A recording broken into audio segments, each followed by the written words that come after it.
چین کا سال 2025 کا سپر گولڈن ویک بدھ کے روز اختتام پذیر ہو گیا۔ یہ ہفتہ قومی دن اور وسط خزاں کی تعطیلات کو یکجا کر کے منایا گیا تھا۔ 8 روزہ تعطیلات کے دوران چین میں اندرونی ملک سیاحوں کے 88 کروڑ 80 لاکھ دورے ریکارڈ کیے گئے، جو سال 2024 کی 7 روزہ قومی دن کی چھٹیوں کے مقابلے میں 12 کروڑ 30 لاکھ زیادہ ہیں۔ اندرون ملک سیاحتی اخراجات 80 کھرب 90 ارب یوان یعنی تقریباً 113 ارب 80 کروڑ امریکی ڈالر تک جا پہنچے، جو گزشتہ برس کے مقابلے میں 10 کھرب 80 ارب یوان کا اضافہ ظاہر کرتے ہیں۔ یہاں کا منظر واقعی دل موہ لینے والا ہے، بالکل جنت ارضی جیسا۔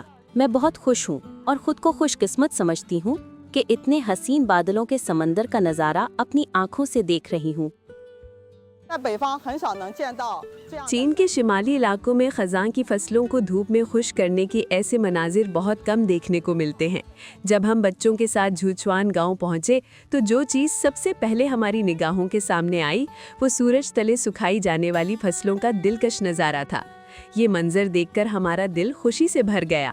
وزارت تجارت کے اعداد و شمار کے مطابق تعطیلات کے دوران نمایاں خوردہ اور کھانے پینے کے کاروباری اداروں کی فروخت میں سالانہ بنیادوں پر 2.7% اضافہ ریکارڈ کیا گیا۔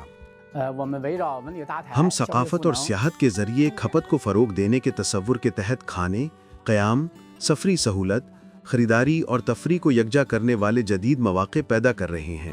موضوعاتی اور تجرباتی مصنوعات کے ساتھ ساتھ رعایتی پیشکشوں کے ذریعے ہم مقامی باشندوں اور سیاحوں دونوں کے لیے ایک ہی جگہ پر اسمارٹ ثقافتی اور سیاحتی خدمات فراہم کرنا چاہتے ہیں۔ قومی دن کی تعطیلات کے دوران شیش یا شاہی مقبروں کا دورہ کرنے والے سیاحوں کی تعداد میں گزشتہ برس کے مقابلے میں نمایاں اضافہ ہوا۔ سیاحوں کا زیادہ تر خرچ کھانے پینے، ثقافتی و تخلیقی مصنوعات اور علاقے کی مخصوص سوغاتوں پر مرکوز رہا۔ چونکہ قومی دن کی تعطیلات ہیں اور میں نے سنا ہے کہ ہورگوس میں ڈیوٹی فری دکانیں کافی زیادہ ہیں، اس لیے میں نے اندر جانے اور دیکھنے کے لیے خصوصی اجازت نامہ حاصل کیا۔ آج میں اپنے بچے کو بھی ساتھ لائی اور بہت سی درآمد شدہ چاکلیٹیں خریدی، کچھ اسے تحفہ دینے کی غرض سے اور کچھ اس کے کھانے کے لیے۔ سبھی واقعی بہت لذیذ ہیں۔